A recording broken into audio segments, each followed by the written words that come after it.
ഇപ്പൊ ആരാ ശരിക്കും അങ്കിൾ? വിവാദമുള്ള ക്വസ്റ്റ്യൻ ചോദിക്കാട്ടോ. ഓക്കെ,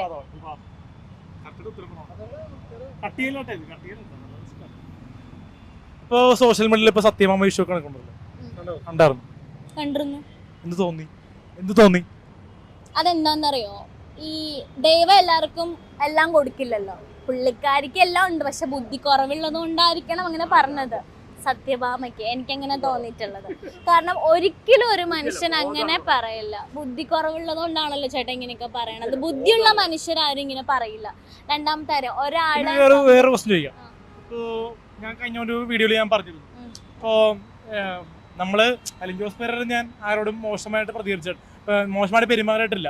എനിക്കറിയില്ലല്ലോ, എനിക്കത് അറിയില്ലല്ലോ. താങ്കളോട് ഞാൻ മോശമായിട്ട് പ്രതികരിച്ചിട്ടുണ്ട്.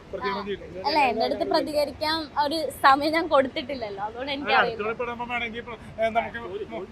ഞാൻ പറഞ്ഞു. അപ്പോ ഇപ്പൊ ആർ.എൽ.വി. രാമകൃഷ്ണന്റെ വിഷയത്തില് ആർ.എൽ.വി.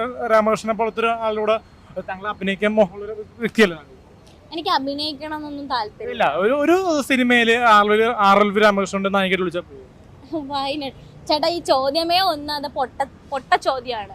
കാരണം ചേട്ടൻ ഒരു റേസിസ്റ്റ് ആണെന്ന് ഇതിൽ നിന്ന് തന്നെ മനസ്സിലാക്കാൻ പറ്റും.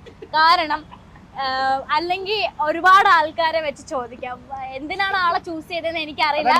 സെക്കൻഡ് തിങ്, ഞാനൊരു കാര്യം പറയാം. പല തവണ ഞാൻ ചോദിച്ചപ്പോ പുള്ളി പറഞ്ഞിട്ടുണ്ട് സൗന്ദര്യമുള്ള പെൺകുട്ടിയാണ് എനിക്ക് ഇഷ്ടം. പറഞ്ഞിട്ടില്ല, അതിന് എന്നോട് പറഞ്ഞിട്ടുണ്ട്. എനിക്ക് പറയാനുള്ളത്, രാമകൃഷ്ണനും ഒരു മനുഷ്യനാണ്, ഞാനും ഒരു മനുഷ്യനാണ്, താങ്കളും ഒരു മനുഷ്യനാണ്.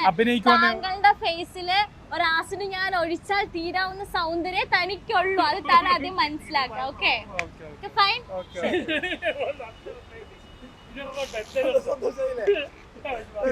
മേലെ മെപ്സ്റ്റിക്കിന്റെ ഏരിയയിലോട്ട്